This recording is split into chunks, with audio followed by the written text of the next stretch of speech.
Bueno, buenos días a todos. Gracias a todos por estar aquí. Hoy es 27 de diciembre de 2017, la verdad, la celebración de San Juan Evangelista.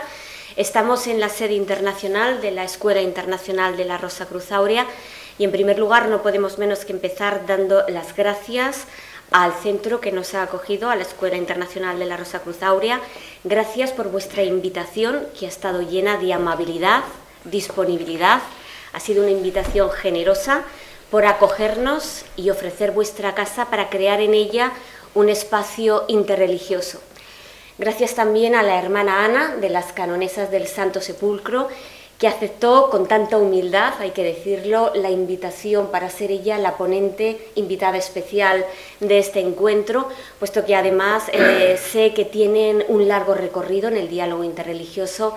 Ana ya estuvo presente en el 2004 en Barcelona, en el Parlamento de las Religiones, y gracias a todos los interlocutores que estáis aquí hoy presentes, puesto que habéis escuchado y habéis atendido la llamada de ADIA, de la Asociación para el Diálogo Interreligioso. Una vez más, es llegado ya el momento de que el diálogo interreligioso y nuestra asociación sea un hecho, que no sea simplemente una voluntad abstracta, un asunto políticamente correcto, un asunto de moda, una declaración de intenciones vacía de contenido. Salir en la foto es fácil, sobre todo hoy en día, que vivimos de fotos y de imágenes. Ya es distinto y más difícil que el compromiso sea real, serio, sincero, efectivo y activo. Gracias por ello a todos los que estáis aquí presentes.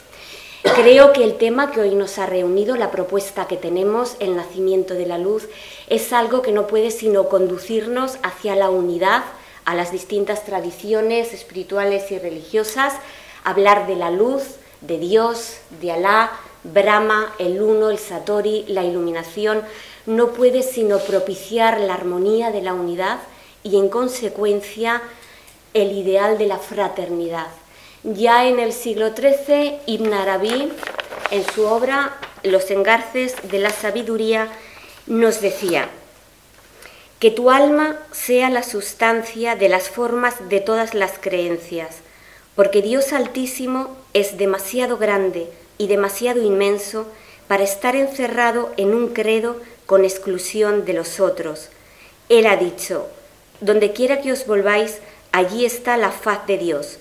Corán 2, 115, sin mencionar una dirección como superior a otra. Ha dicho solamente que allí está la faz de Dios. La diferenciación de los credos es evidente. El que condiciona a Dios lo reconoce cuando se manifiesta bajo ese condicionamiento, pero lo desconoce bajo otro aspecto.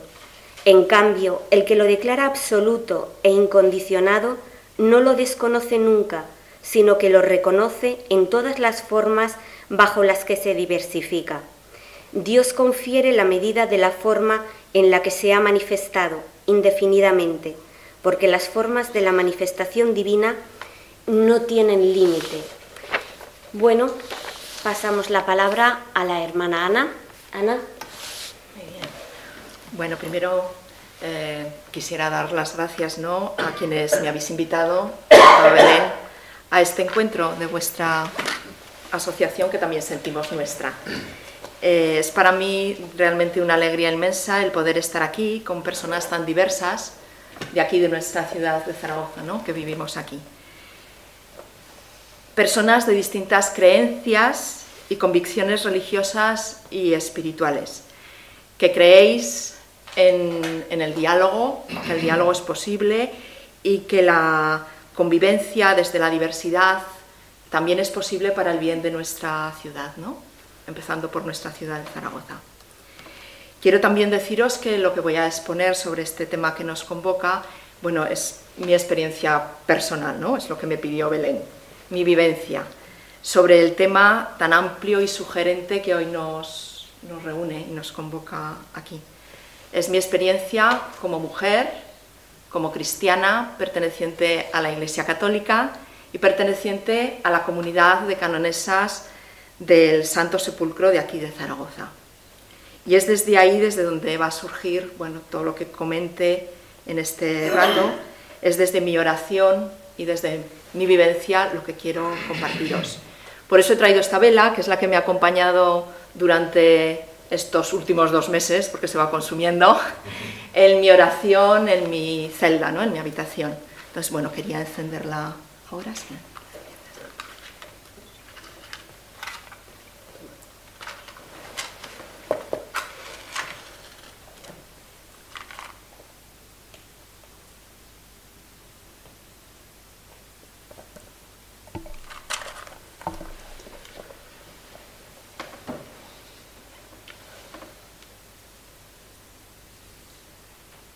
Y bueno, estamos para hablar precisamente de nuestra experiencia sobre el nacimiento de la luz. Y lo primero que sí que querría decir es que realmente toda experiencia profunda a mí me parece que es inefable, ¿no? Es muy difícil explicarla. Y para mí es difícil encontrar palabras, aunque lo vamos a intentar, de una vivencia que para mí abraza mi ser y para mí es parte profunda de lo que yo vivo, ¿no? Y que da sentido a mi vida. Es más fácil cuando es de persona a persona, ¿no? De corazón a corazón, pero así con un grupo así de personas, además con tan diversas experiencias y que creéis precisamente en el diálogo, en el compartir a través de la palabra, pues me resulta un poco, bueno, presuntuoso, creo yo, ¿no? Poder encontrar palabras, pero bueno, vamos a intentarlo. Estamos en Navidad. Y para los cristianos, ahora en Navidad, celebramos el nacimiento del Señor. Y muchas veces identificamos al Señor con la luz. Es uno de los nombres que le damos a Dios. El día de la Navidad, precisamente, proclamamos el prólogo del Evangelio de San Juan, que celebramos hoy, San Juan Evangelista, como decía Belén, ¿no? Que dice: al principio ya existía la palabra, ella contenía vida. Y esa vida era la luz del hombre. Esa luz brilla en las tinieblas. Apareció un hombre que se llamaba Juan, venía para dar testimonio de la luz. La luz verdadera, la que alumbra a todo hombre, estaba llegando al mundo. Nace Jesús, nace la luz. Se recoge así todo el anhelo de los profetas y de los salmos, ¿no? Me venían textos, ¿no? Que dicen: me sacaste del abismo profundo, que es de un salmo. El Señor es mi luz y mi salvación, es otro salmo, ¿no? Y de Isaías, que dice: el pueblo que caminaba en tinieblas vio una luz grande. Después, y esto era en los profetas y en los salmos, en los Hechos de los Apóstoles, también se anuncia otra luz que nacerá, que es el Espíritu Santo, al que se identifica con fuego, ¿no? La luz siempre la identificamos con lo que brilla, con el fuego. Y dice el libro de los Hechos: unas lenguas en forma de llamaradas se posarán sobre ellos. Se posaban sobre ellos. En el libro del Apocalipsis se proclama otra gran luz. Ya no necesitarán luz de lámpara ni de sol, pues el Señor Dios alumbrará sobre ellos. Bueno, yo como canonesa, las canonesas, una de nuestras espiritualidades y lo que alimenta nuestra espiritualidad es la liturgia. Y es en ese ámbito de la oración comunitaria donde se alimenta mi oración personal. Así, en comunidad y en unión a toda la Iglesia, celebramos ahora el tiempo de Navidad, pero nos hemos ido preparando 4 semanas antes en el tiempo de Adviento, que recoge 4 domingos anteriores al día 25.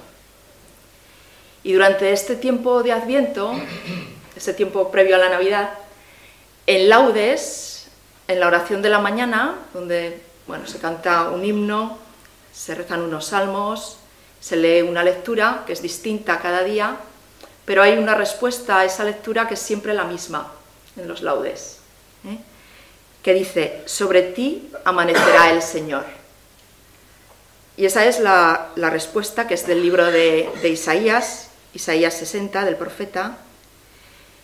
Y esa es para mí lo que me sugiere cuando me decíais del nacimiento de la luz. Para mí ese sobre ti amanecerá el Señor, es esa promesa y esa oración que para mí en Adviento siempre tiene ese contenido, ¿no?, de esa espera de la luz.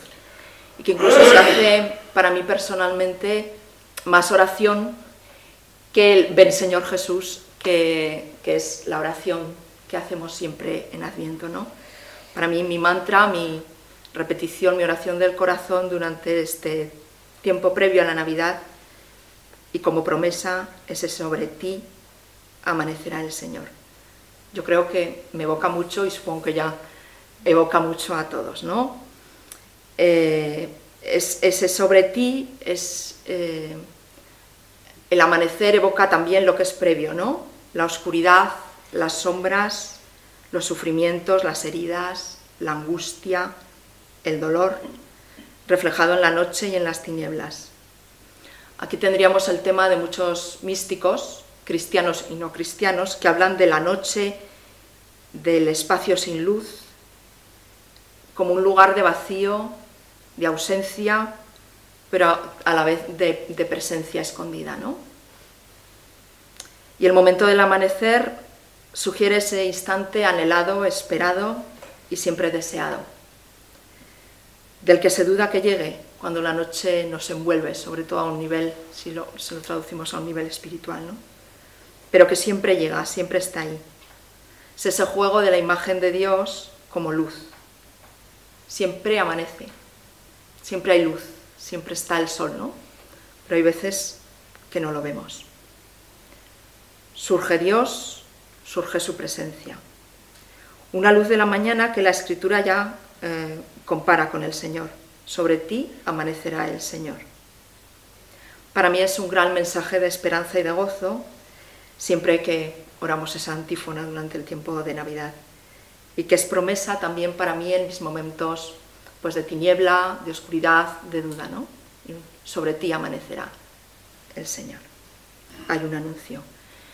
Y este sobre ti amanecerá el Señor, que lo tenemos todo el Adviento, en el día de Navidad es una de las lecturas que se lee en el profeta Isaías. Y luego también se lee en Epifanía.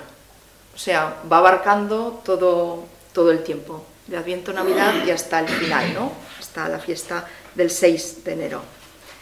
El libro de Isaías dice: levántate, brilla Jerusalén, que llega tu luz. Gloria del Señor amanece sobre ti. Mira, las tinieblas cubren la tierra, la oscuridad los pueblos, pero sobre ti amanecerá el Señor. Su gloria aparecerá sobre ti. Y esta luz, os puedo decir que cuando el tema era el nacimiento de la luz, a mí me ha acompañado toda mi experiencia religiosa, ¿no? Yo hice mi profesión religiosa, los votos y mi compromiso con la comunidad, con la iglesia, con la sociedad, en el monasterio el día 6 de agosto, que es el día de la transfiguración del Señor, ¿no? Cuando celebramos la manifestación del Señor como luz en el monte Tabor. Su rostro brillaba como el sol y sus vestidos se volvieron esplendentes como la luz. Bueno, para mí el nombre de Dios, y como muchas veces lo evoco y me dirijo a Él, es como luz precisamente, y como pastor. Se puede decir que para mí es en el Salmo 22, que es el Señor es mi pastor, nada me falta, ¿no? Donde se recoge pues mi experiencia espiritual, ¿no? Donde dice: aunque camine por cañadas oscuras, nada temo, tu vara y tu cayado me acompañan. Ese aunque camine por cañadas oscuras, tú me acompañas, ¿no? Como luz. Por lo tanto, en mi oración, la presencia de Dios es como luz, como fuego, que nace en mi interior, que ahí habita y yo en su luz. Es una experiencia de su presencia que para describir, bueno, para balbucear más bien, la luz puede ser la mejor metáfora de mi experiencia, ¿no? Una luz que crece en mi interior y que abarca todo mi ser. Es tú en mí y yo en ti. De muchos místicos, ¿no?, que hablan de esa experiencia.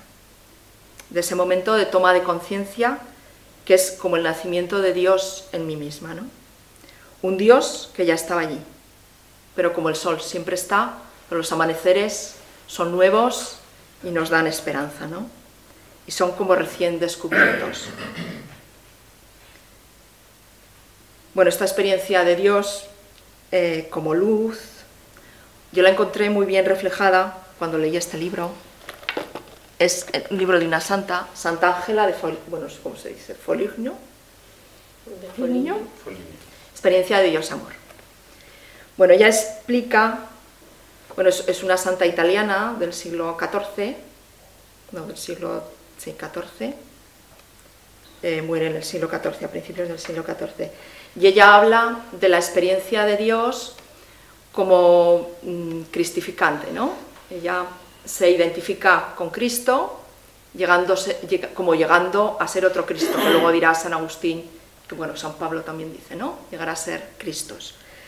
Pero ella lo ve no solo llegar a ser ese Cristo con el que se identifica, sino que se identifica también en sus obras, ¿no? A un nivel espiritual y a un nivel de acción. Entonces ella comenta, bueno, está contando una experiencia. Ella no escribe ningún libro, ella cuenta las experiencias a un fraile escritor, ¿no? El que lo escribe dice que soy el fraile escritor de ella, ¿no? Y hay un momento en que ella, de sus vivencias, le pide, expresa, ¿no? Que todo esto que está viviendo no sabe si lo está viviendo o no, entonces pide como un signo corporal, dice ella, poder tener una vela o que se le dé algo físico, ¿no? Pero en su propia evolución, ella cuenta que, bueno, que lo que realmente intuye que Dios le dice es lo que os voy a leer. Te doy una señal mucho mejor que lo que me pides. Esta señal estará constantemente contigo, dentro de tu alma. Siempre sentirás a Dios y estarás abrasada en el amor de Dios. Y comprenderás íntimamente que nadie más que yo puede hacerte esto. Y esta señal que pongo en tu alma es mucho mejor que lo que me pides. Te doy un amor de mí que continuamente abrasará tu alma. Entonces reconocerás que yo estoy en ti. Es esa luz que nace continuamente, que se renueva. Es el nacimiento continuo como el fuego, ¿no? Que abrasa continuamente de Dios en el alma. En toda la Escritura se evoca a Dios como luz, como fuego, se evoca iluminar, abrasar. Lo mismo hace esta mística, ¿no?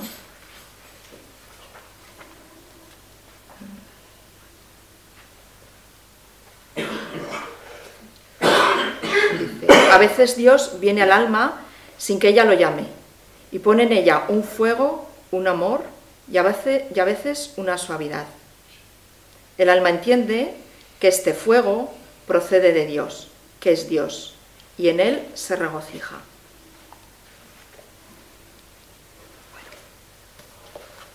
Y no solo la luz procede de Dios, ¿no? Sino que es Dios mismo, es el Señor mismo. En el Evangelio de Juan Jesús dice, yo soy la luz del mundo, el que me sigue no andará en tinieblas, sino que tendrá la luz de la vida.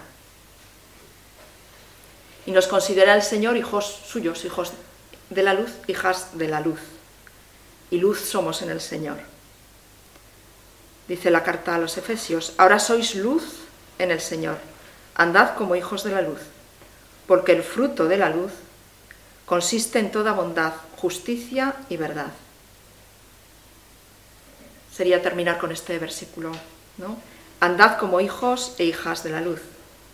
Nace la luz, es el nacimiento de la luz, que nos abrasa, haciéndonos luz, y que esa luz la tenemos que dar a los demás, ¿no? Una luz que se manifiesta cuando vivimos en el amor, en la justicia y la verdad. Nace la luz y tiene consecuencias personales, tiene consecuencias cuando nace en nosotros para los demás, ¿no? Bueno, esto es lo que quería compartiros. Gracias, Ana. Bueno, le pasamos la palabra a Abderramán Ben Saab, Bien, ¿lo digo bien el apellido? Chaban. Además le damos la bienvenida porque es un nuevo interlocutor de ADIA. Él es el presidente de la Unión de Comunidades Islámicas de Aragón. Es además profesor de religión islámica en Zaragoza, en varios colegios, y tenemos pues la suerte de contar con él y de haberlo incorporado a la asociación. Tienes la palabra, Abderramán, cuando quieras.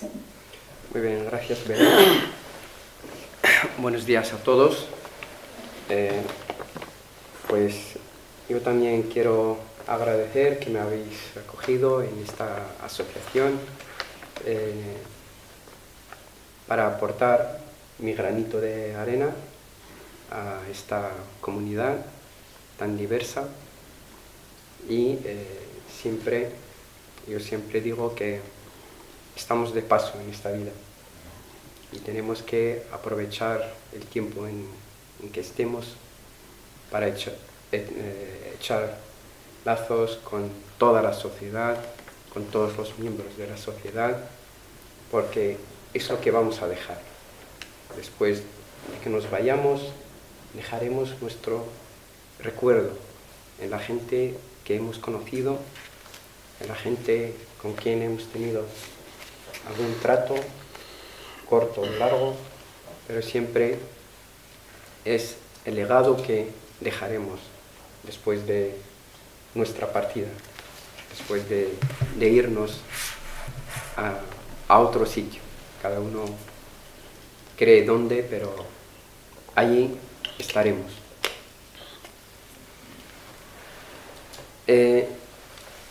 Cuando en el Islam hablamos de la luz,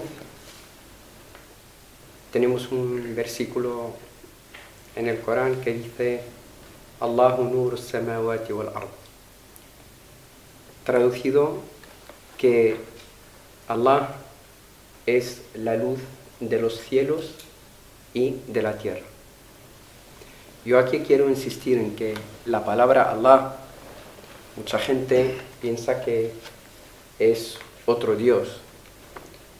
Sobre todo las religiones monoteístas creen en el Creador, el que lo ha creado todo, y que empezó la creación del hombre con Adán y Eva.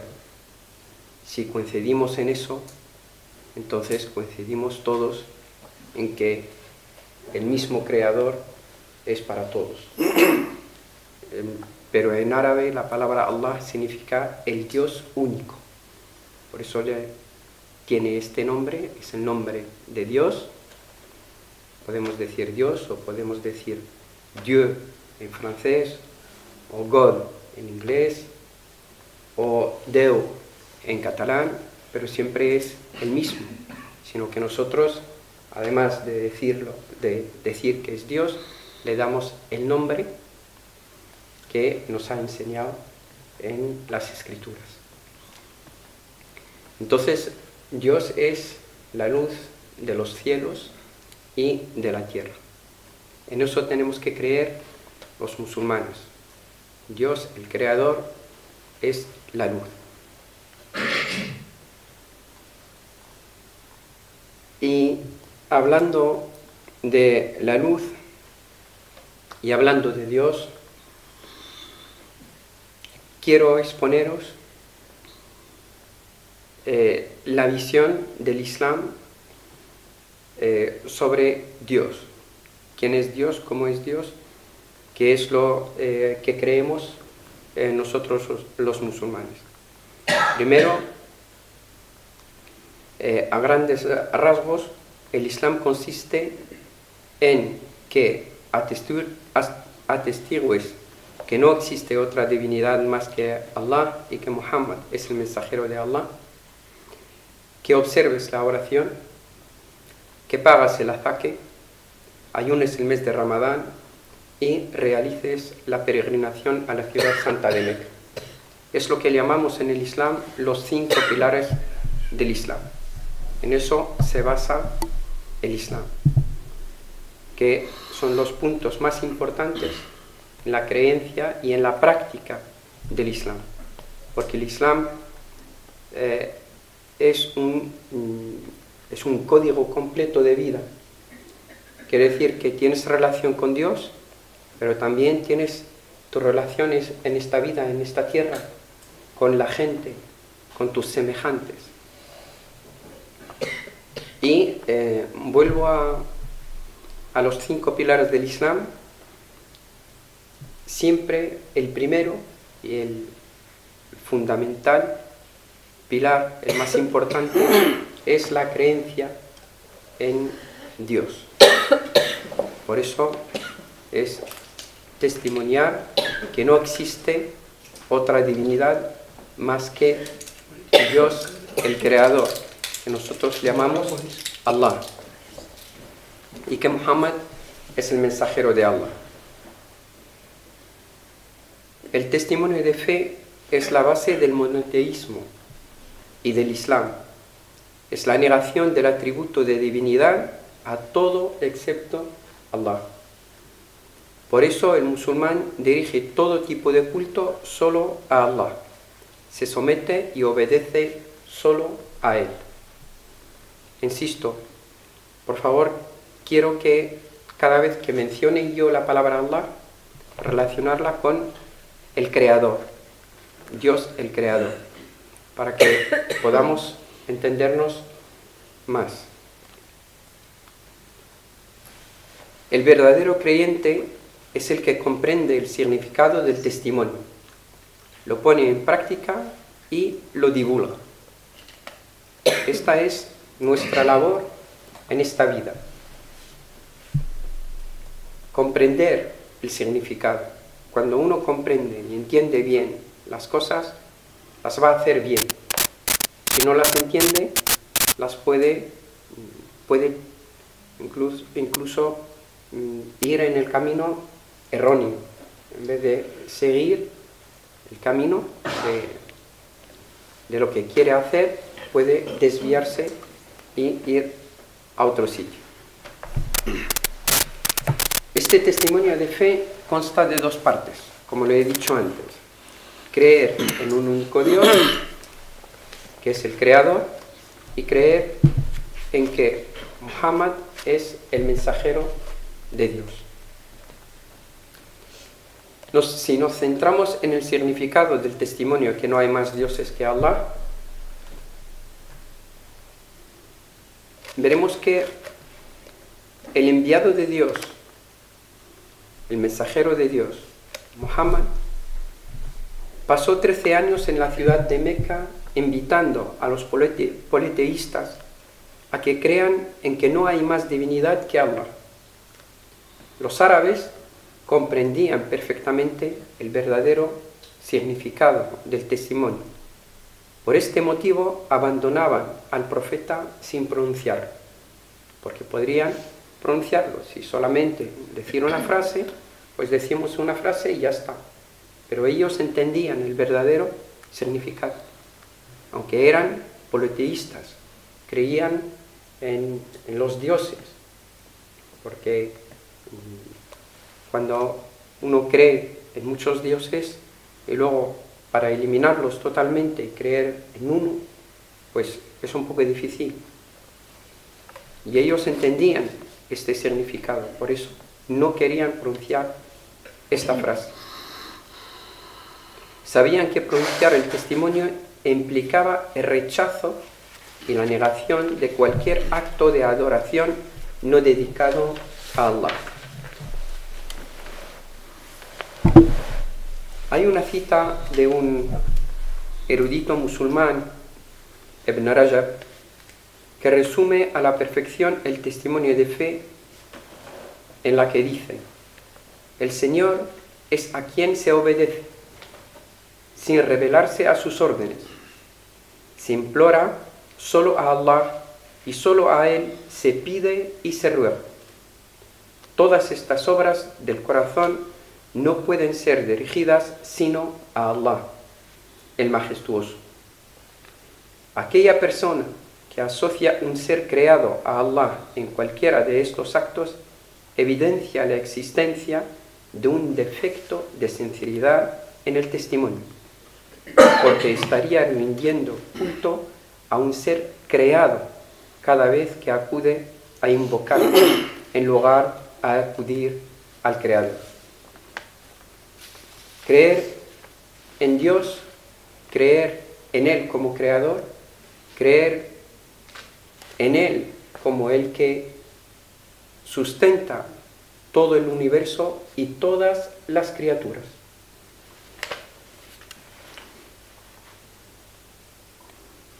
Pasamos al significado de la segunda parte del testimonio, que es la creencia en Muhammad, que es el mensajero de Allah. La fe se considera correcta y válida al testimoniar y reconocer la profecía de Muhammad y su mensaje. Muhammad para nosotros es una persona, no es Dios. Dios es el creador. Muhammad es una criatura. Creemos que solo está Dios, el creador, y luego todas las demás criaturas. Muhammad es una persona elegida por Dios para ser un mensajero, para ser su enviado a la humanidad. Los mensajeros de Allah, cualquiera sea su época y lugar, tenían como objetivo corregir la creencia de su pueblo en Allah, mostrando el camino correcto para la relación entre el ser humano y su Señor. El profeta Muhammad no es una excepción. Por eso, creer que Muhammad es el mensajero enviado por Allah es, primero, aceptar cuanto ha informado. Todo lo que nos ha llegado como información, tenemos que creer en esta información. Obedecer cuanto ha ordenado. Si nos ordena hacer algo, tenemos que obedecer y llevarlo a la práctica. Abandonar cuanto ha prohibido. También hay prohibiciones que tenemos que dejar de hacer. Adorar a Allah tal como enseñó. Porque en el Islam, la creencia en este mensajero es creer en que Él nos enseña la manera que tenemos que seguir para acercarnos más a Dios, el Creador. Por eso tenemos que adorar a Dios, a nuestro Señor, tal como Él nos enseñó.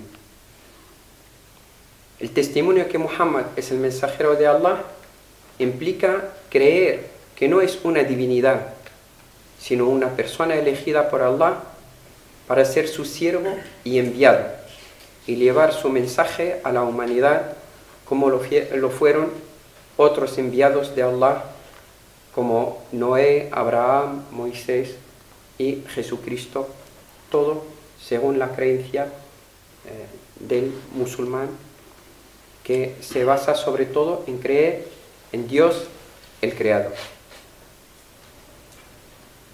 También cuando creemos en Muhammad como el mensajero de Allah, obliga el respeto hacia él, sin exagerar en su alabanza. Es una persona y no es el Creador. Es una criatura del Creador, con lo cual tenemos que respetarle, pero sin pasarnos hasta elevarle a otro nivel, más que el nivel del mensajero, el enviado de Dios. Es una persona elegida, como muchas otras personas elegidas por Dios, para enviar, para mandar su mensaje a la humanidad a lo largo de todos los tiempos, desde la creación del hombre, desde Adán, que nosotros creemos también que es un enviado de Dios para enseñar a sus hijos y a su descendencia el camino hacia Dios, hasta el último de ellos, Muhammad, pasando por todos los demás que vienen citados en el Antiguo Testamento, en los Evangelios y también en el Corán. En todos creemos y que todos respetamos y todos fueron enviados por Dios para enseñar a la humanidad el camino recto hacia el Señor, hacia el Creador. Solo quería hablar un poco de eso, aunque hay otras cosas y entrar más en los pilares del Islam, que quizás tendremos otra oportunidad de hablar y de comentar. Por supuesto. Gracias, Abderrahman, muchas gracias. Bueno, Fawaz Nahas, presidente de la Comunidad Islámica de Zaragoza, tienes la palabra cuando quieras. Vale. Bueno, en primer lugar agradezco a los que nos han invitado a este encuentro. Y esto es un encuentro para enriquecer más nuestro conocimiento sobre todos los que participamos aquí y formamos parte de ese reflejo de nuestra sociedad actual.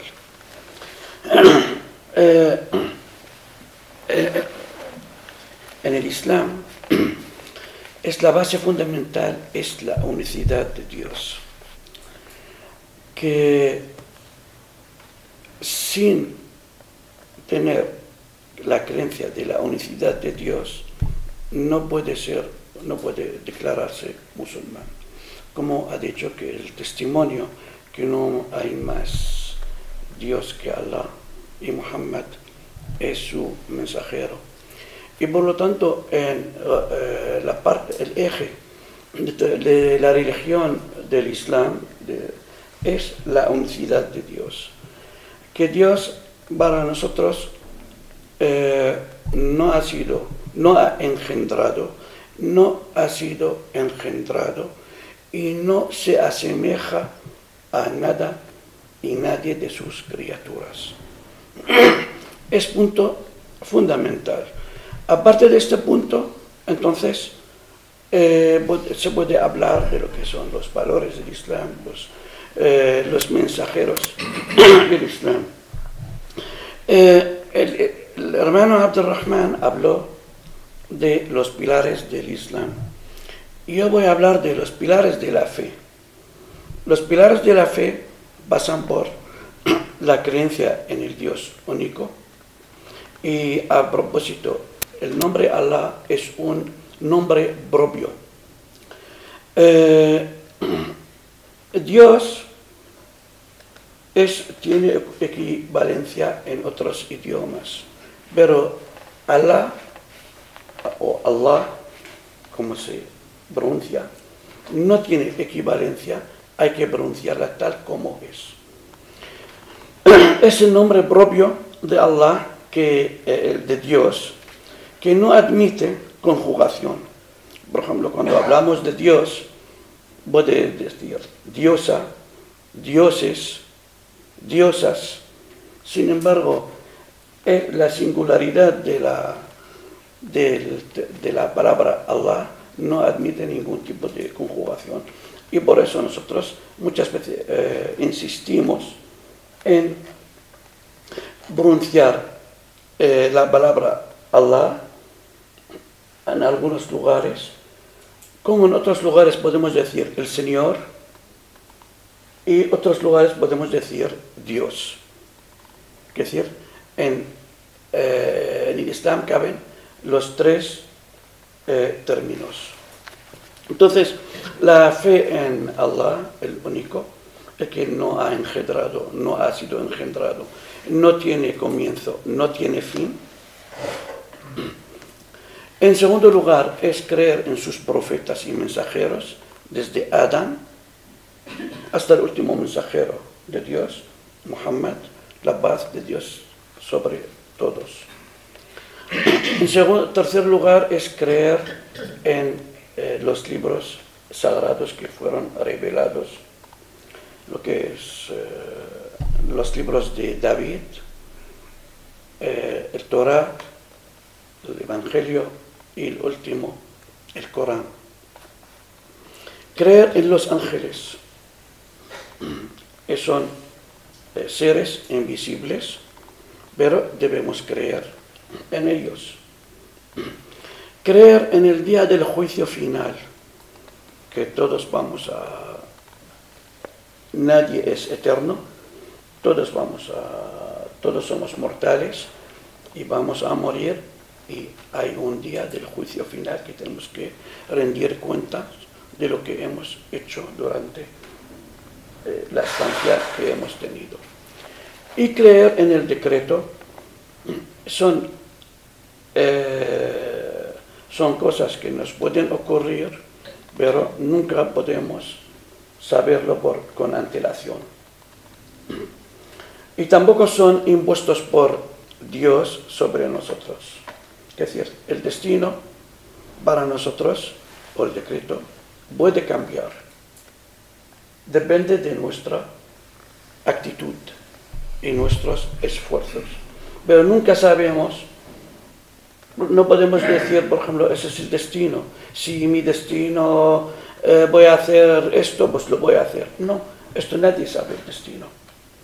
Tu papel en esta tierra, mi papel en esta tierra, es trabajar según las indicaciones que me marcan lo que es el Corán y la tradición del profeta Muhammad, la paz de Dios sea con él, sobre él.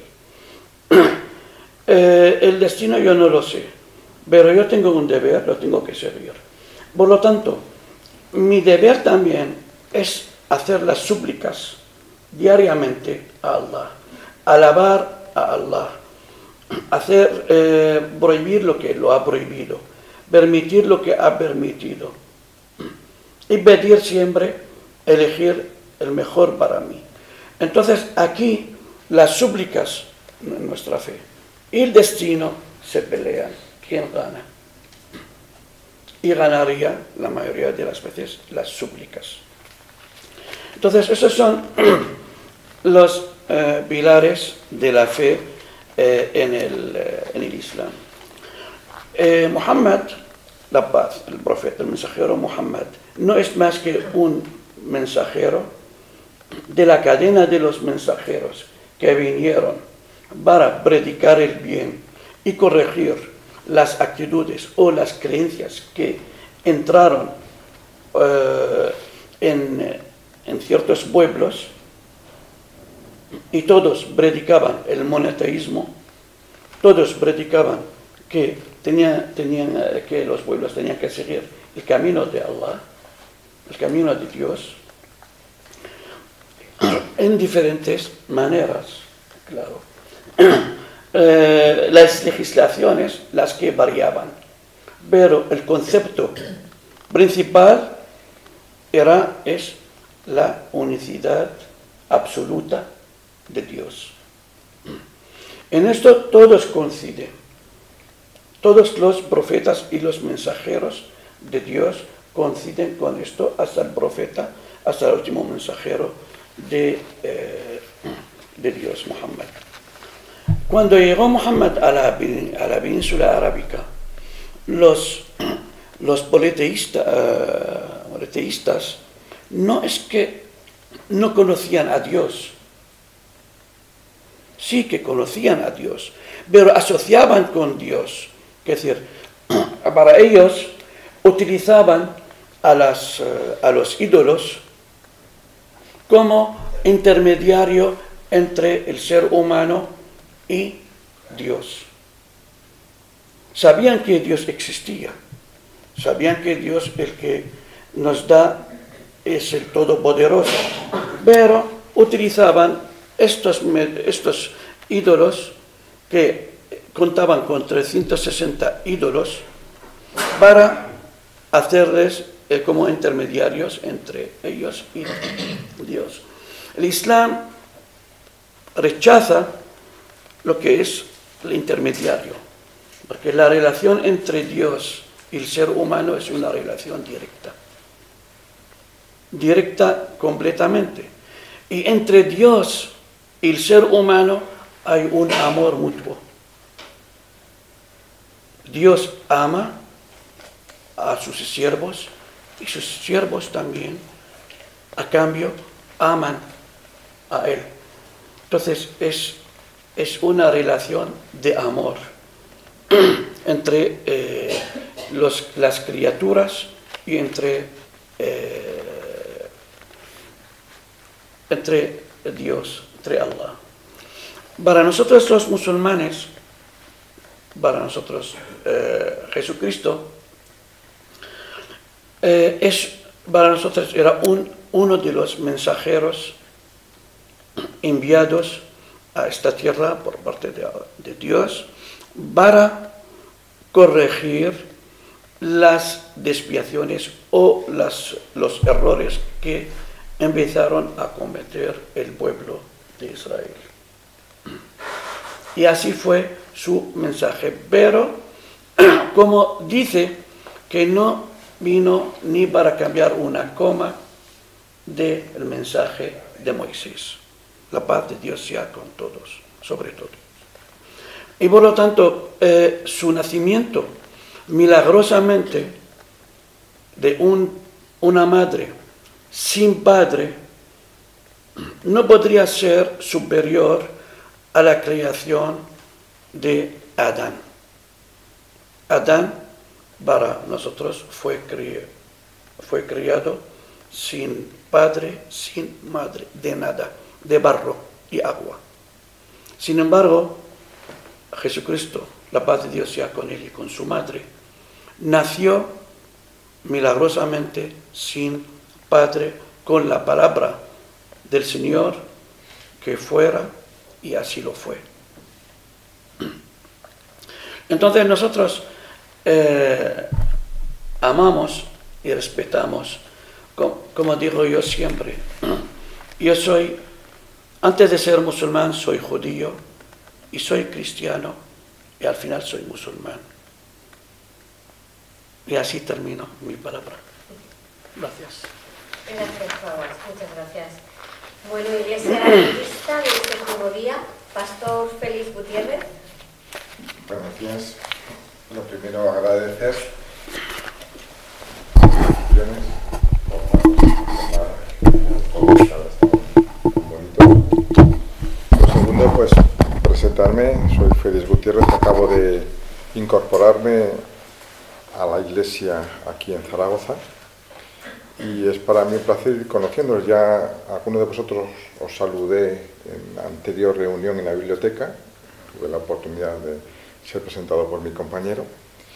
Y este pues es un momento agradable, escucharos y poneros caras, ¿no? A veces cuando hablas de unos o de otros, si no nos conocemos, es como más distante, ¿no? Pero ahora Belén tiene cara, y tiene palabra, y también la hermana, y también Abderramán, ¿no? Y también vosotros.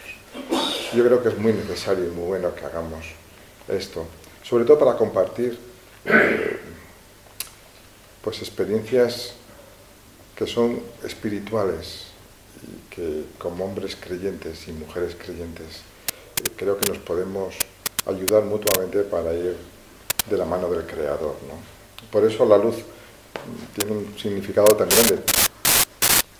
Si os dais cuenta, la luz, por muy pequeña que sea, siempre va a destacar sobre la oscuridad. Es más, cuanto más oscuridad hay,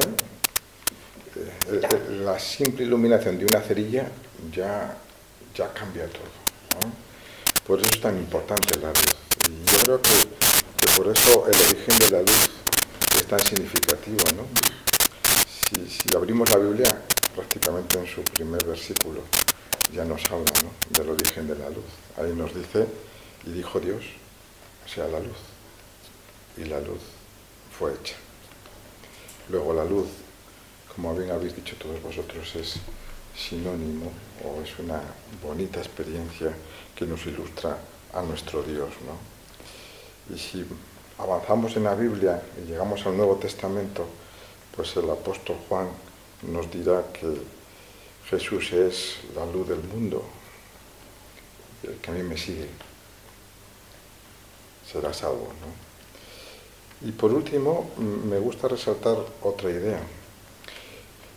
Hablando de los pilares de la fe, ¿no? Yo creo que el profeta Moisés fue muy concreto al dar esos 10 pilares que hacen que la humanidad pueda tener un equilibrio en todos los aspectos. Y Jesús aún lo resumió más en 2 grandes pilares, que es amarás a tu Dios sobre todas las cosas y a tu prójimo como a ti mismo. Simplemente con ese resumen se acabarían muchísimos problemas si pusiéramos eso en práctica en todas nuestras vidas, ¿verdad? Porque yo no sé cómo te gustaría, Abderramán, que yo te amase, pero yo sé muy bien cómo me gusta que me amen a mí. Luego, el ser creador ha puesto en cada uno de nosotros la medida justa y adecuada para que yo ame al otro, como a mí me gustaría que me amase. Ahí no hay error, no hay equivocación, ni me paso, ni no llego, porque es la medida justa del otro. Por eso, el último punto que yo quería resaltar, por resumirlo, es que si nos tenemos por creyentes y seguidores del Dios en mayúscula, creo que no debemos olvidar que el Señor nos ha puesto delante de nosotros una gran labor, que es la de iluminar a las personas. Pero no con sapiencias ni con doctrinas, sino con ejemplos, con vida propia, dejando una estela, como bien decía Abderramán, ¿no? Porque al final lo que va a quedar de mí, cuando yo falte, va a ser la opinión que tengan de mí o cómo me hayan visto los demás. Y esa luz, por pequeñita que sea, podrá ayudar a otros a ser mejores y a arreglar las cosas de una manera mejor. Por eso el apóstol Juan dice: el que dice que está en la luz y aborrece a su hermano, este todavía está en tinieblas. Así que yo creo que pongamos nuestro énfasis en la luz creadora, en nuestro Dios, el Dios único y creador de todo, que es el que nos podrá ayudar a no vernos diferentes, sino vernos complementarios, y que todos juntos podamos crear una sociedad donde sea fácil hablar los unos con los otros, respetarse los unos con los otros y ayudarnos los unos a los otros. Gracias, Félix. Muchas gracias. Bueno, Padre Jesús Jaime, delegado del Arzobispado de Zaragoza para Ecumenismo y Diálogo Interreligioso.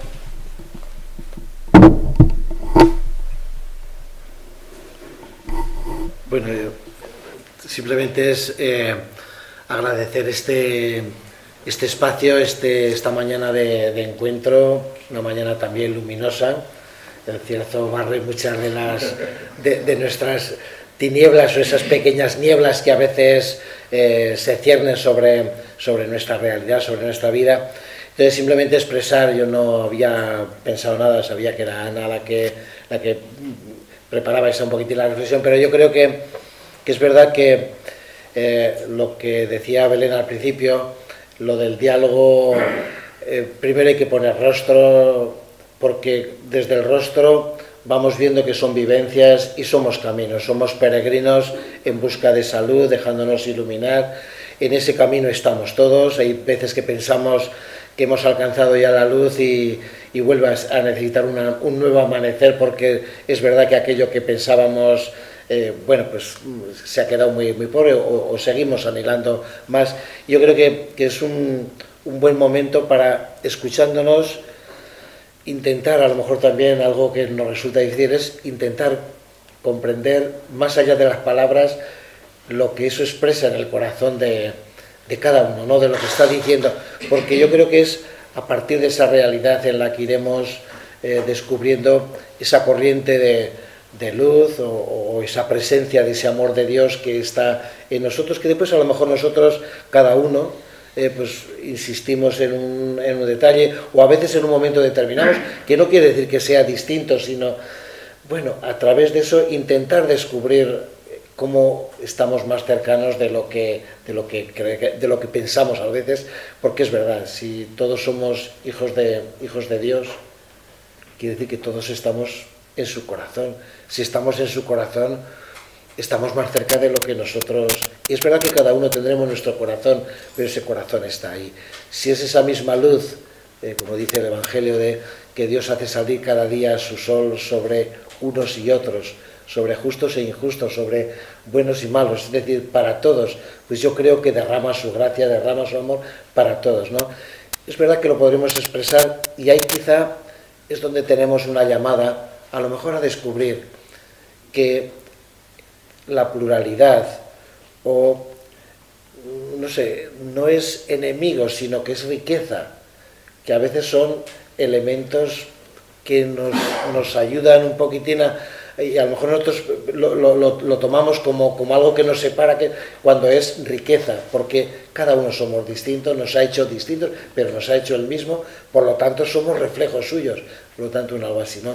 Me gusta siempre una expresión, juego con otra imagen también siempre muy sugestiva, que es la del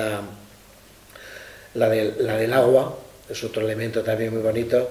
Creo que es una expresión de uno de los santos padres, que a veces dice: cuando vas a beber a la fuente,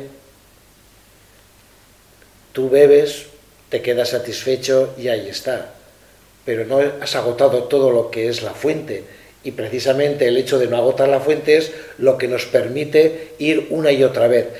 Es eso, seguramente cada uno en nuestras aproximaciones, en nuestras vivencias, nos hemos acercado, hemos visto, y seguramente todos tenemos que seguir caminando, porque el misterio de Dios es tan luminoso que jamás nuestros ojos humanos lo intentaremos. Por lo tanto, dejémonos envolver por esa luz, sintámonos cercanos los unos a los otros con ese esfuerzo de comprendernos, y al comprendernos yo creo que el mensaje de estos días es el mensaje también de esa presencia del amor. Yo creo que eso un poco lo reflejamos todos.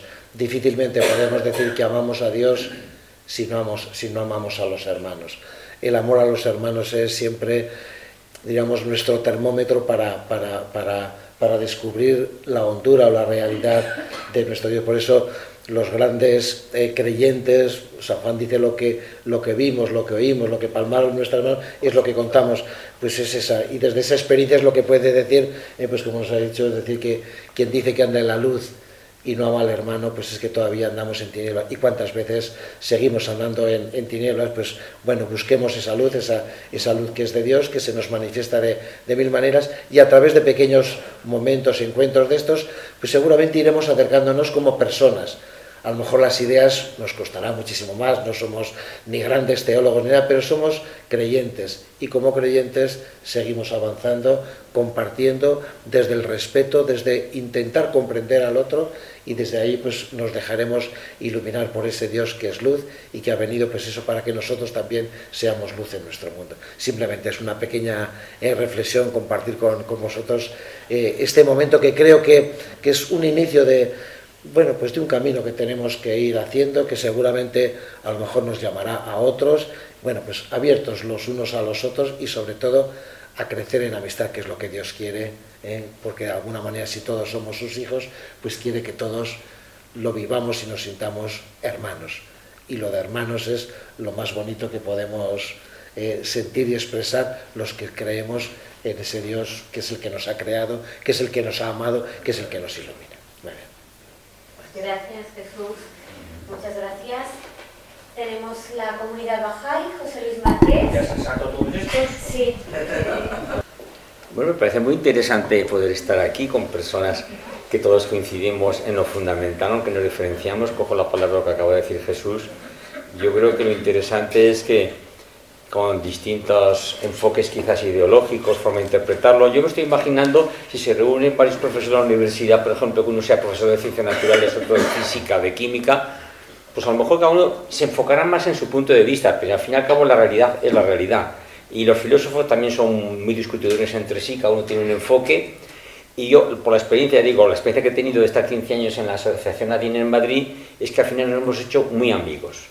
El budista sigue siendo budista, el católico sigue siendo católico, el evangélico sigue siendo evangélico. Está muy bien, es que eso es lo que tenemos que hacer, cada uno es el consecuente con el enfoque que más ha escogido y que más le ha gustado. Pero la amistad se hace y respetamos, son distintos focos, en distintos puntos de vista, quizás eso porque uno insiste más en uno que en otro. Y yo lo que me gustaría también quedarme con el tema que ha empezado Ana hablando del tema que se ha propuesto para hoy, el de la luz. Y yo creo que es tanto la luz como el agua, que también acaba de mencionar Jesús, son dos símbolos que existen en todas las religiones, en todas las culturas. el agua sobre todo como alimento para espiritual, el agua de vida que decía Jesús, o el alma purificadora. Recuerdo también que precisamente los musulmanes, no sé si fue en el Parlamento del 2004 en Barcelona o también luego aquí en el 2008, en Zaragoza tocamos este tema y de hecho nosotros tocamos en la mezquita de la M30 todo el tema del agua como un símbolo muy especial. Pero hijo, sobre todo con el tema de la luz, está clarísimo que es un tema que representa mucho lo que es la luz de Dios, que podríamos reflejarlo así. Y yo quiero tomar un símbolo que se utiliza también en todas las culturas, que Baha'u'lláh lo utiliza claramente, que es el del sol. Solamente también algo que nos une a todos nosotros es que creemos que existe un Dios, incluso los budistas casi no hablan de él, pero en fin, todos somos Dios, como algunas corrientes hindúes, o estamos en conocer a nosotros mismos, o existe ese ser personal que coincidimos los monoteístas, que es un Dios. Pero es que el ejemplo es que lo mismo que en este sistema solar tenemos un sol que nos da luz a todos, y nada que hay ni en el fondo del mar, ni de el primer átomo que se formó, núcleo de vida en el fondo del mar, nada, ni una chispa de hierba podría vivir sin el sol. Desaparecería todo automáticamente. Pues yo creo que también el ejemplo es que Dios, quizá lo imaginamos, quizá lo hemos inventado, como dicen hoy día muchos, los hemos inventado los seres humanos, pero es una fuente de luz y de calor, como el sol. Entonces es la fuente de conocimiento y es la fuente de amor. ¿Y cómo lo podemos conocer? Pues precisamente Baha'u'lláh, siguiendo contradicciones del Islam, de místicos musulmanes, y también entroncando con la cultura de Zoroastro, para la cual los 4 elementos, que sobre todo el fuego era el símbolo principal de Dios, de ahí viene lo de los magos de Oriente. Entonces él dice que a Dios es como al sol, que lo podemos conocer en cada cosa. El sol dice: no he conocido ninguna cosa sin ver a Dios antes de ella, a Dios en ella o a Dios después de ella. Pero claro, cada cosa lo refleja de un color distinto, verde, rojo, amarillo. Hay una multiplicidad tremenda de colores, pero todo es de la misma luz que se refleja. Luego dice que de una forma muy especial, si cada cosa refleja un nombre, un atributo de esa luz de Dios, cada ser humano somos un espejo en el cual se reflejan los atributos de Dios. Y tenemos un espejo muchas veces cubierto de polvo, de suciedad, pero si lo limpiáramos, de hecho cada ser cuando nace, cada niño, es todo un espejo puro en el cual puede reflejarse plenamente la divinidad. También dice una tradición, especialmente islámica, dice: ha conocido a Dios quien se ha conocido a sí mismo. Entrarían también un poco esas religiones que existen más en la meditación, en el conocerse, en el que los que estudian los que se dedican a adorar a Dios en las cosas, pues es que no solamente el consumismo actual, sino también pues los que han adorado fetiches, ídolos, otras muchas formas, o elementos de la naturaleza, es que estaban buscando a Dios en cada cosa. Y de alguna forma la encontraban. En cambio, cuando uno ya lo busca dentro de sí mismo, no solo en sí mismo, sino en cada uno de los demás, en cada uno podemos encontrar un poco de esa luz de Dios que está brillando, que se manifiesta a través de una sonrisa, o de unas palabras de cariño, o de una necesidad que realmente está esa persona necesitando, que le dé una pequeña ayuda o una palabra de consuelo. Pero dice que luego, de tiempo en tiempo, como los seres humanos podríamos imaginarnos a Dios a nuestra manera, o quedarnos en las cosas con nosotros mismos, de tiempo en tiempo Dios se quiere manifestar de una forma más plena, y es lo que existe cada uno de los grandes fundadores de las religiones, o otras religiones que no hemos conocido, pero que de alguna manera Moisés, Jesús, Zoroastro, Buda, Mohammed, el mismo Baha'u'lláh, son seres humanos tan puros, que se refleja plenamente la divinidad como un espejo. Cualquier charquito puede reflejar el sol, pero si yo pongo un espejo o yo me miro por la mañana en el espejo al afeitarme, puedo decir: José Luis está ahí, pero realmente yo no me he metido.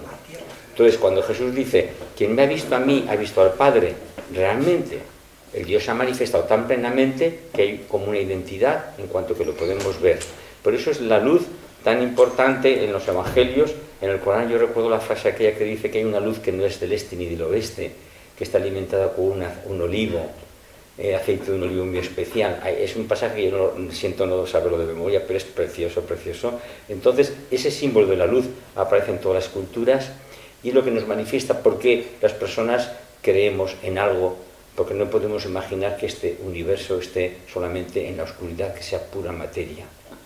Lo que pasa es que a veces no la encontramos. Y termino con una frase precisamente de Baha'u'lláh, de sus palabras ocultas, que estamos ahora celebrando el 200 aniversario de su nacimiento, por eso hemos hecho un homenaje y especial este año.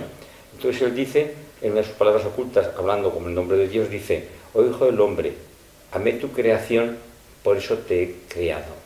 Ámame para que pueda amarte. Si tú no me amas, mi amor jamás podrá llegar a ti. Es como muchas personas a lo mejor que viven bajo tierra, que viven siempre en un sistema, pues como el que estuviera siempre en el metro, o una ciudad del Polo Norte que está totalmente bajo tierra porque tiene mucho frío, y pueden pensar: no, si Dios no existe, el sol no existe, ¿qué va? Yo no lo he visto nunca, dicen que hay un sol. Entonces el problema no es que no exista el sol, el problema es que nosotros, si no abrimos las ventanas, el sol no entra. Por eso el símbolo de la luz a mí me parece muy bonito, de encontrarlo en todas las religiones y encontrarlo en las cosas, en nosotros mismos, y de una forma muy especial en aquel mensajero, más que nada, Baja le llama manifestaciones de Dios, que es la palabra de epifanía. Seres humanos tan especiales que realmente son Dios manifestado en la tierra, y a través de ellos hemos podido conocer esa luz que directamente, si la miráramos, nos deslumbraría. Pero en todos estos efectos de las religiones, de las cosas, incluso en la ciencia, podemos encontrar esa luz que nos dé un sentido de por qué estamos aquí y para qué estamos, que es lo que los filósofos se preguntan y ya no dan respuesta. Y yo creo que aún las personas que creemos que todavía somos, parece que somos cada vez menos en este mundo occidental, sí que tenemos un deber muy grande de por lo menos llevarnos bien, que antes ni nos saludábamos ni nos conocíamos, pero el hecho de que nos conozcamos, creo que un poquito de luz nos daremos unos a otros, y sobre todo yo creo que al conocernos y tenernos cariños, así que es muy, muy prometedor. Yo espero ir conociéndonos, aunque soy muy despistado, poco a poco, para que esa luz que está en cada uno de nosotros nos siga iluminando. Y paso la palabra a mi amiga Timna, que nos va a hablar desde otro punto de vista, pero para ti. Timna Segal representa a la Asociación Cultural Sefarad y también a la comunidad judía. Timna, cuando quieras. Muchas gracias. Primero, gracias por la invitación, por el buen ambiente, por encontrarnos, ¿no? Y, como decimos, y por la iniciativa, que llevamos años trabajando con Ana en el mismo camino, y realmente este es el camino que lleva a la luz, porque la luz es conocimiento y reconocimiento. Como el judaísmo, somos un poco los hermanos mayores de los demás. Igual nos sentimos a veces más sabios, tontamente más sabios a veces, que decir nosotros tenemos la primera palabra, ¿no? Primero habló con nosotros y luego llegaron un poco todos los demás. Entonces, como me habéis pedido el tema de la luz, yo quería un poco acercaros el concepto de la luz en el judaísmo. Me permitís así la osadía, sin que ser. Y además lo que dices ahí de coincidencias, justo hace 2 semanas en la clase, en el grupo que tenemos de estudio, de acercamiento al estudio judío, salió lo de la creación del hombre y la creación del hombre y la mujer. Entonces me gustó mucho la intervención de los amigos musulmanes de esto, pero tienen un poco una cosa que no coincidimos los judíos. Dios creó al hombre y a la mujer a la vez. Lo que pasa es que Javá es la segunda mujer, no es la primera. Pero bueno, esto es una cosa que él creó al hombre, en el texto día creó al Adán a su semejanza y creó a todos los animales, macho y hembra, incluyendo al hombre. Solamente que no le pone nombre a esta primera mujer, y luego está la tradición judía que no está en el Torah, que nos cumple todos estos huecos. Pero esto es para que lo estudiéis y lo investiguéis, ¿sabes? Entonces, esto es más que nada para un poco, porque teníamos la discusión y la mujer por eso es igual que el hombre en todo, se fueron creados a la vez. Lo único que en hebreo nosotros creemos que Dios creó el mundo con la palabra, con las formas de las letras y los sonidos de hebreo.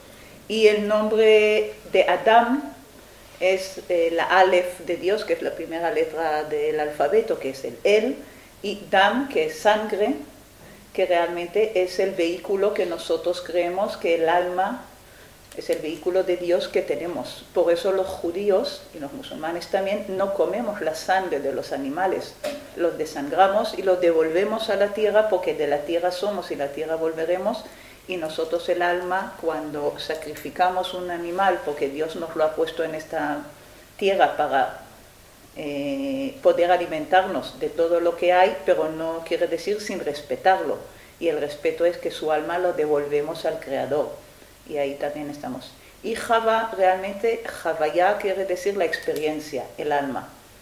Y entonces, claro, ya simbólicamente sabemos que la parte masculina de la creación es la parte que tiene la divinidad y convierta eso, que su vehículo es el cuerpo, y la parte femenino que tenemos todos según el judaísmo es la parte espiritual y sabiduría, y ahí entramos en la mística judía, que ya es para otro día y clases mucho más complejas, ¿vale?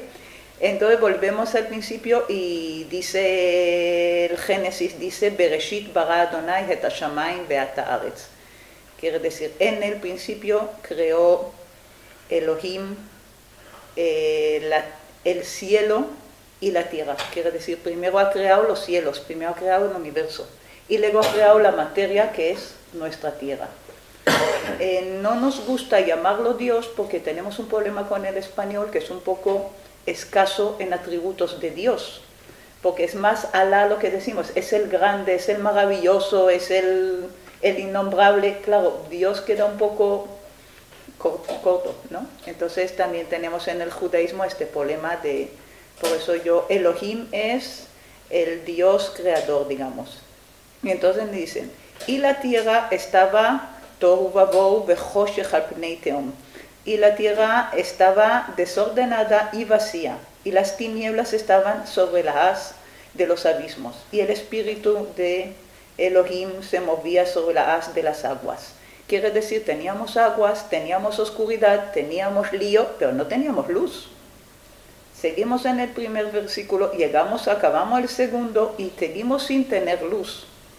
Y esto es muy importante según los sabios. La luz se crea realmente en el tercero, que es, y dijo Dios, sea la luz, y fue la luz. Pero tenemos que tener en cuenta que antes de tener luz, tenemos que tener oscuridad. Y esto es una cosa bastante importante dentro de lo que es la mística y la creación judía, y la importancia que da el judaísmo a la luz. Ya lo cuarto que hace Dios es, y vio Dios que la luz es bueno. Quiere decir que cuando Él creó o nos otorgó la luz, realmente tampoco estaba muy seguro que estaba haciendo el bien, porque si no, ¿por qué vio que es bueno?, preguntan nuestros sabios. Y entonces ya separó entre lo que es oscuridad y lo que es luz.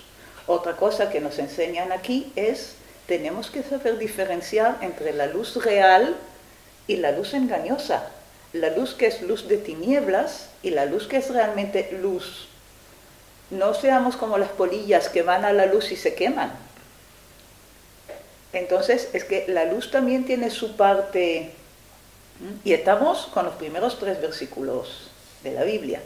Y lo dejamos aquí, porque ya no vamos a crear el cielo y la tierra, y pasamos entonces, realmente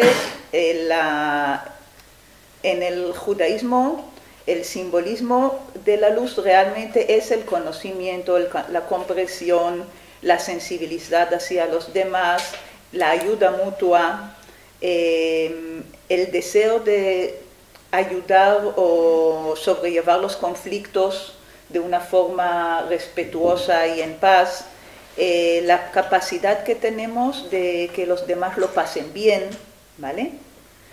Y por eso dice que cuando nosotros tenemos una vida placentera, son iluminadas. Y cuando tenemos conocimientos, estamos más iluminados. Por lo tanto, la sabiduría y el conocimiento están muy relacionados uno del otro dentro de que es la tradición judía. Entonces decimos que por una parte tenemos una luz exterior, que bien se ha dicho, el sol, pero no nos olvidemos la luna. La luna realmente nos ilumina y las estrellas nos iluminan dentro de esta oscuridad que también es necesaria, que es la noche, y por eso la primera mujer creada fue el Adán y la otra fue Laila, que es la noche. en la tradición, en la mística judía, claro que los judíos tenemos lo que es el Torah, que es el libro, para nosotros el libro sagrado, que fue escrito, dictado por Dios a Moisés en el monte Sinaí, y ahí, claro, todo lo que no está ahí lo hemos tenido que añadir, que son historias y tradiciones. Y entonces, claro, esta luz exterior también existe y también hay que saber, ¿no? Y saber la separación. Entonces, la oscuridad también puede ser, es el descanso, el frío, es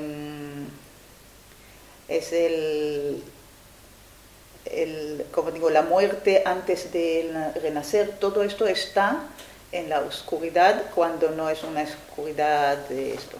Nosotros acabamos de terminar ahora la fiesta de la Hanukkah, y la fiesta de la Hanukkah realmente trata de esto, de la guerra de la luz y de la oscuridad dentro del judaísmo. Por lo tanto, también nos dice antes de llegar ahí que una luz demasiado fuerte puede ser destructora. Igual que una persona que está demasiado apasionada con sus ideas o que su conocimiento le puede cegar, puede equivocarse y perderse. Por lo tanto, realmente lo que es importante es tener la luz en control para poder gestionarla en la medida que cada uno. Y ahí llegamos a los mensajeros.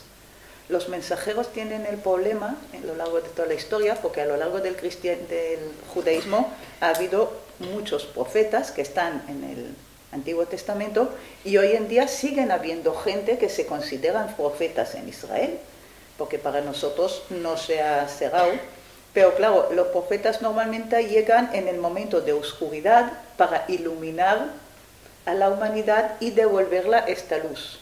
Porque para el judío, el ser humano, tenemos una parte, por eso decimos que primero crió Dios al cielo, que es el universo, pero luego a la tierra, pero no estaba aún. ¿Y de qué estamos creados los hombres? De tierra. Por lo tanto, tenemos una parte de atracciones físicas no transparentes y no luminosas que nos desvía de nuestro camino hacia la iluminación. Y por ahí es que en el judaísmo todos los viernes para recibir el Shabbat encendemos 2 velas. Todos los sábados para despedir del Shabbat encendemos una vela trenzada de 6 mechas.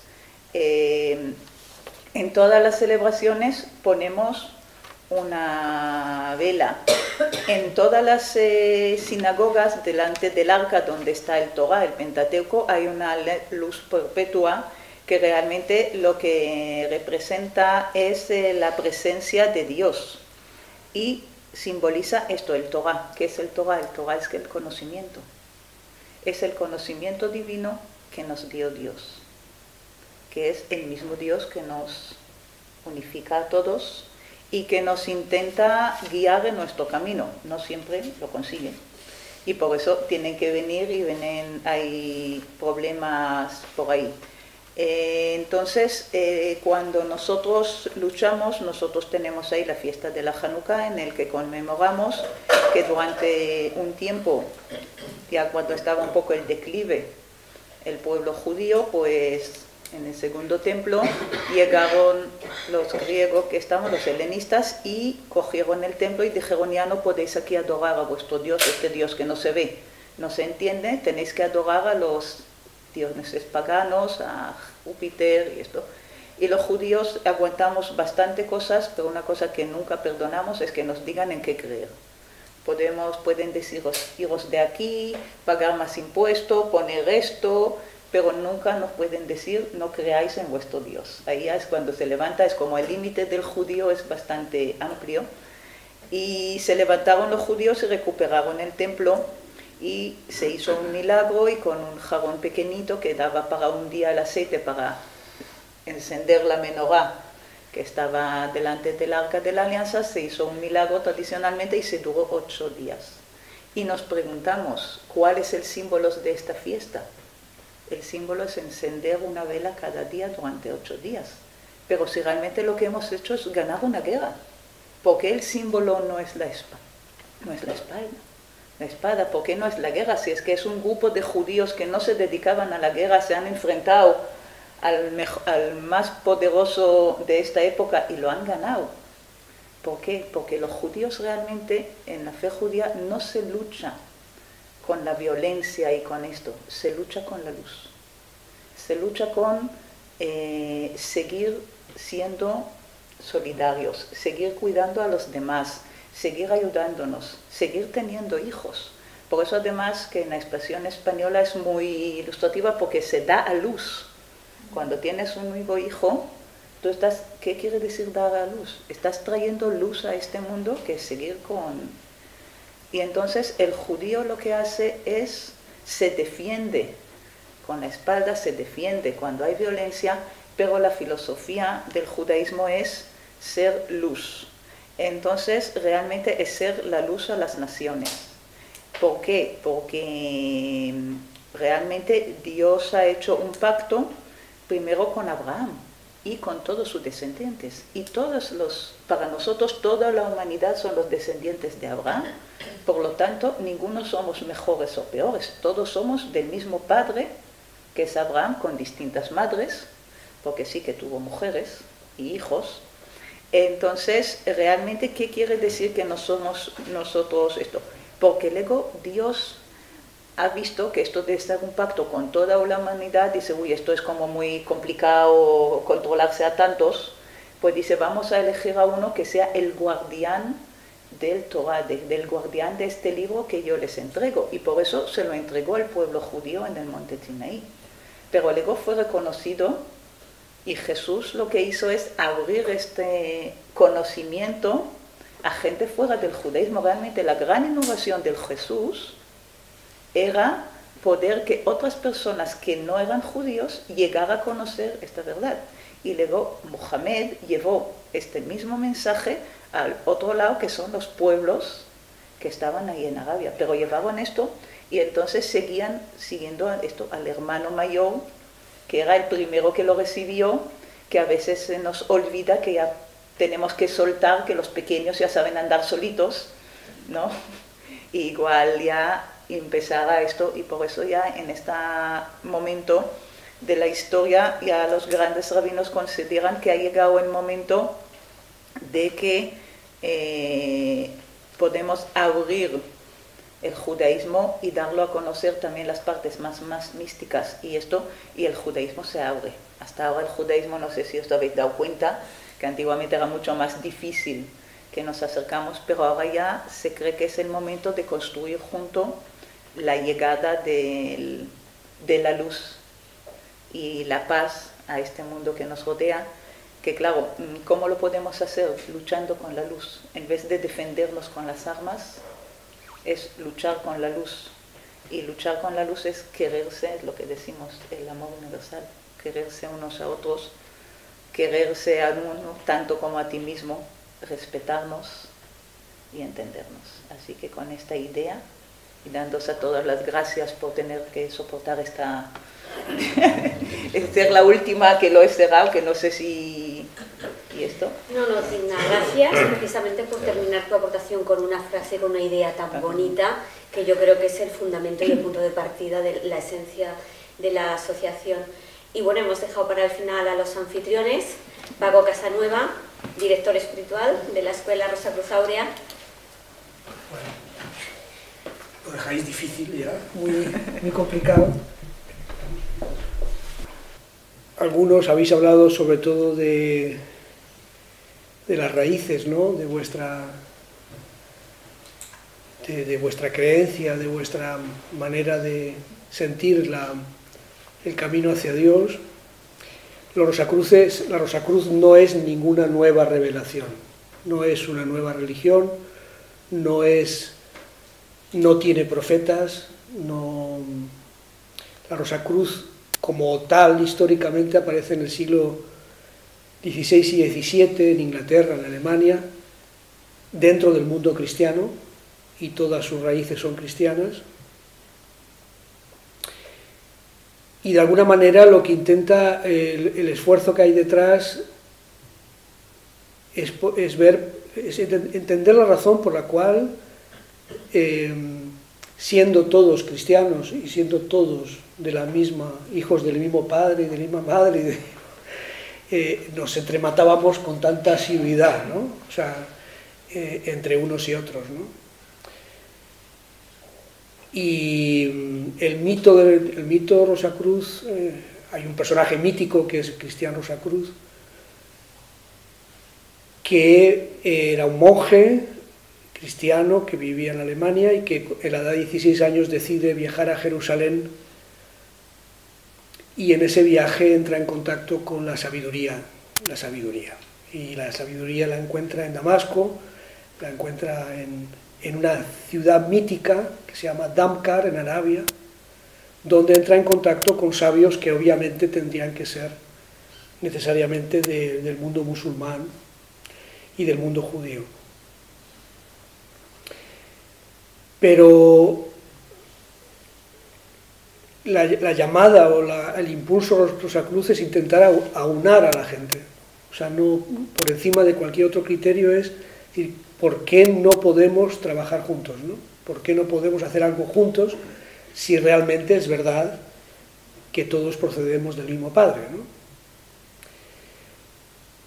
Y para responder esa pregunta y para responder la causa, también encontrar la causa, ¿no?, de todas esas guerras y luchas y masacres que nos han acompañado, especialmente en el mundo religioso, ¿no? Es por lo que los primeros Rosacruces hasta nuestros días se han dedicado a estudiar la espiritualidad del mundo entero.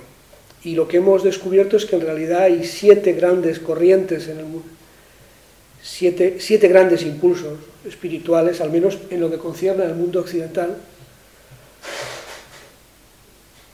de los cuales el quinto es el judaísmo, el sexto es el cristianismo y el séptimo el islam. Pero hay 4 anteriores: en la antigua China, el hinduismo, el budismo y Zoroastro, que no hay que olvidar, ¿no? Y la Rosacruz no pretende explicar nada nuevo, porque ya considera que está todo dicho. O sea, todos los libros sagrados de esas 7 tradiciones expresan de forma súper abundante lo que hay que expresar y lo que la humanidad tiene que saber, ¿no? Y entonces, para nosotros lo único importante es la práctica. Pero la práctica no solo basada en la fe, sino también en el conocimiento, en la comprensión. Porque la fe, cuando se la deja sola, produce el elemento fanático, destructivo. Pero la fe también es una luz. Es la luz básica que nos conecta con lo divino, con Dios. Pero luego, para poderlo poner en práctica, nos hace falta no solamente un código moral, sino comprensión, ¿no? Y la comprensión, para eso hace falta sabiduría, ¿no? Conocimiento. Y bueno, lo que hemos descubierto es que se llame Alá, se llame Parabrahman, o se llame simplemente Dios, o Logos, ¿no?, como el Evangelio, el prólogo del Evangelio de Juan, para nosotros es el elemento nuclear de nuestra creencia. En todos los templos de la Rosacruz está abierta la Biblia en el prólogo de Juan, donde comienza con la descripción del Padre, ¿no?, de la palabra, del verbo. Se llame como se llame, es el único, solo hay uno. Recibe muchos nombres, cada uno lo ve desde un ángulo, cada uno lo ve teñido por la forma de expresión y el momento histórico por el cual su profeta o su enviado, o contra qué cosas tiene que luchar, ¿no?, el enviado o el profeta en ese momento. Pues en unos casos será igual que Moisés contra la idolatría, ¿no? En Israel igual. Jesucristo tiene que luchar contra la rigidez, ¿no?, la rigidez y la falta a veces de compasión, ¿no?, que había en su entorno. Y por eso al final dice, o sea, lo más importante es el amor, ¿no? O sea, por encima de la ley está, o sea, el amor es el cumplimiento de la ley, no la ley en sí misma, ¿no? ¿De qué nos sirve la fe sin amor? ¿No? Y por eso lo que hemos descubierto es que en realidad todas las religiones dicen lo mismo, en esencia, todas, pero varían en el método, en el camino, en la forma de acercarse a Dios. Eso en general. Y luego en la práctica, nosotros pensamos que, igual que existe un Dios universal, que es el Verbo creador, ese Dios universal en cada ser humano, en cada persona, existe también, como una semilla, como un rayo de luz, o también como un ascua de fuego, ¿no? Como hablaba ella de eso que te abrasa por dentro. Y en realidad por eso el mandamiento de Jesucristo para nosotros es único, es uno solo, o sea, es decir, ama al Dios universal por encima de todo, como amas a Dios en ti y como amas a Dios en los demás, ¿no? O sea, que es esta historia, ¿no? Entonces,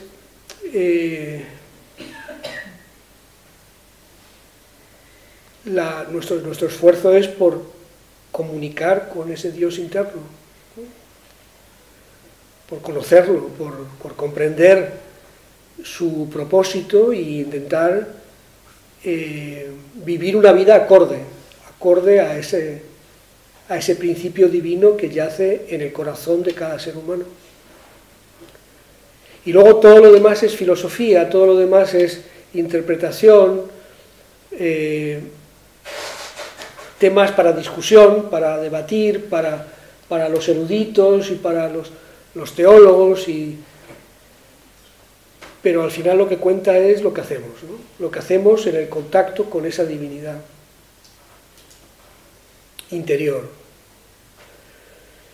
Y en realidad todo lo que habéis dicho en el día de hoy, ya digo, también hay la magia, ¿no? Lo inexplicable, ¿no? Porque cantidad de cosas que habéis explicado las he puesto por escrito para leeroslo luego en nuestro encuentro en el templo, ¿no? Y digo, es alucinante, ¿no? Ver cómo mucho antes de que este encuentro se dé ya hay una comunión, ya hay un intercambio a otro nivel que no podemos explicar, que ese aspecto interior o de experiencia interior, ¿no?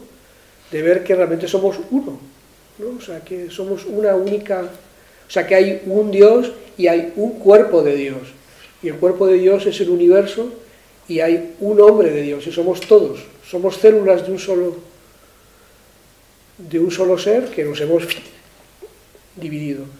Y por eso los rosacruces del Renacimiento simbolizaron la rosacruz de una forma muy, muy, muy bella, que era un rosal en forma de cruz, ¿no? Con las ramas en forma de cruz, y una rosa en el rosal, y a los rosacruces como abejas, ¿no? Es decir, como células de un cuerpo único, que es el panal. El panal simboliza el Corpus Christi, ¿no? O la Umma, ¿no? Como creo que es el Islam, el cuerpo común de la comunidad. Pero todos tenemos que, la rosa simboliza para nosotros lo divino, o sea, el elemento divino en el hombre, y de lo que se trata es de libar de esa rosa para con el polen, con lo que se liba, alimentar a la comunidad. Como hacen las abejas. Las abejas son en realidad un ejemplo de cooperación, de unidad, pero al mismo tiempo de individualidad. Es decir, es como si las células que forman nuestro cuerpo, cada una estuviera independiente, ¿no? Cada una fuera a hacer una cosa, pero en realidad forman un cuerpo solo, ¿no? Y actúan siempre como un cuerpo. Y esa es nuestra aspiración. Por eso es que cuando Belén nos informó de la creación de esta asociación. Fue una inmensa alegría, ¿no?, saber que alguien tomaba esta iniciativa para realmente unir lo que está unido pero que vive separado, ¿no? O sea, porque al final lo que nos separan son interpretaciones, son dogmas, son teologías, filosofías, pero la vivencia cristiana o la vivencia de Alá o la vivencia de Krishna o la vivencia de Buda, ¿no?, es que es subjetiva, ¿no?, pero es la misma. Y bueno, yo eso es lo que no quiero decir más, porque ya digo, el resto ya lo pensaba leer en el templo, y decir eso, que naturalmente que también la Rosacruz opina sobre cada cosa lo suyo, ¿no?, sobre cada cosa, de lo que ha dicho sobre la religión judía, sobre la religión católica, la protestante, la adventista, la islámica. Siempre hay elementos, decir, no, esto nosotros lo vemos así, ¿no? Pero es que yo veo que dentro de la Iglesia católica, si ves a los dominicos, a los jesuitas, a los franciscanos, también tienen sus matices, pues si no, habría una sola orden, ¿no? O sea, ¿no? Digo yo. No es que yo sea un especialista, ¿no? Me perdonáis si digo alguna tontería, pero yo lo que veo es que también en el Islam, que están los sufis, los chiíes, los suníes, los ismaelitas, los no sé qué. O sea, si fuera tan fácil, habría un Islam, un cristianismo, un solo budismo, no 28.000, y también habría una sola Rosacruz. Y hay como 30 o 40 Rosacruces en el mundo, ¿no? Entonces, y es porque los seres humanos somos fundamentalmente subjetivos, ¿no? O sea, nuestra vivencia es única, y cuando hablamos, y cuando yo admiro enormemente el esfuerzo que ha hecho la hermana, porque ella no es que nos haya dado un discurso doctrinal, ella nos ha hablado de su vivencia de la luz. Y esto hay que ser muy valiente, ¿no?, hoy día para hacer esto. Pero al final es lo único que cuenta, lo que vivimos, ¿no? O sea, lo que cada uno individualmente vive. Y luego cuando uno cuenta lo que vive a otro, claro, ¿cómo lo entiende el otro, no? O sea, y ahí empiezan los líos, ¿no? Creo yo, ¿no? Pero entonces, ya digo, yo creo que hay que, no sé, nuestro esfuerzo es por poner, o sea, o elevarnos por encima o por debajo, como queráis, de toda diferencia, ¿no? Ver el curso universal de la historia de la humanidad como un todo, ver, como dice Krishna, cada vez que los seres humanos no son capaces de diferenciar o distinguir el bien del mal, yo me encarno, dice Krishna. Pero esto es lo que han hecho todos, o sea, lo que ha hecho Jesucristo, lo que ha hecho Mohammed, yo es que digo Mahoma, pero creo que es Mohammed, o lo que ha hecho Moisés. Moisés lo que hizo fue también colocar claramente un criterio dentro de la confusión, ¿no? Pero ese no es el trabajo de la Rosacruz. La Rosacruz nunca se ha planteado ser un nuevo profeta o decir, esto es lo que hay que creer, o esto es como hay que actuar, sino buscar al Dios en el hombre, ¿no? Y desde ahí que los hombres y mujeres comprendan que son hermanos.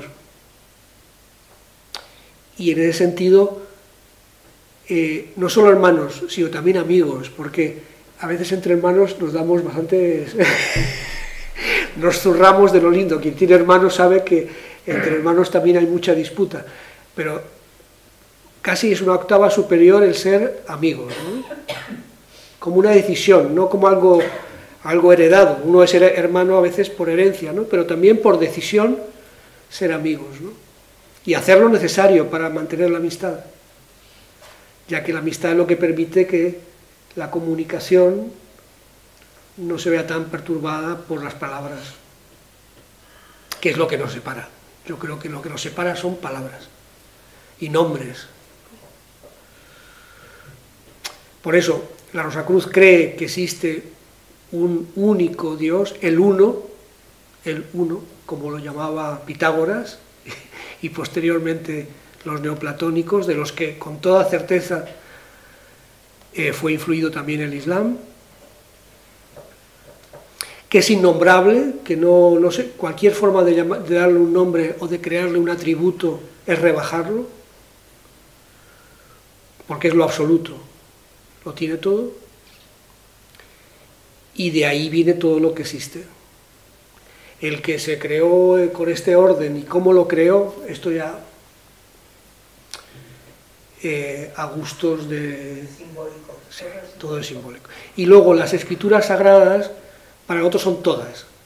O sea, es sagrado el Bhagavad Gita, es sagrado la Torá, es sagrado la Biblia, por supuesto, el Corán, todo aquello que ha sido transmitido a la humanidad a través de enviados divinos son sagrados. Pero cada libro sagrado tiene varios niveles de comprensión. Uno literal, uno simbólico y uno oculto. Entonces no es lo mismo leer la Torá simplemente que yo la coge y la lea, o que la lea un cabalista, no es lo mismo. Entonces lo importante es no mezclar los niveles, ¿no? O sea, no pretender mezclar el mensaje histórico con el simbólico, con el oculto, ¿no? Cada uno tiene su importancia en su contexto. Y en ese sentido intentamos movernos, ya digo, pero no para crear una cátedra mundial, sino simplemente para ver cómo hacemos para crear esa fraternidad mundial, ¿no? De todos los seres humanos. Y para terminar, simplemente deciros que esta biblioteca la creamos, al principio eran muy poquitos libros, pero dijimos, ya que los autores y sus seguidores les cuesta mucho estar juntos, vamos a meter a los libros juntos, ¿no? A ver si, estando ahí todos juntitos, hacemos un símbolo de lo que puede ser que también los demás puedan estar juntos. Bueno, espero no haber molestado a nadie, ni con mi exposición, y repetir que es una alegría que hayáis acudido todos a nuestra invitación, bueno, a la invitación de la asociación para la cual nosotros hemos brindado esta casa. Gracias. Bueno, gracias. Tenemos un momento si alguno quiere hacer alguna aportación más o... Yo voy a salir para leer. Ya es... ¿Sí? Bueno, pues damos por finalizado el encuentro. Gracias otra vez a todos y hasta un nuevo próximo.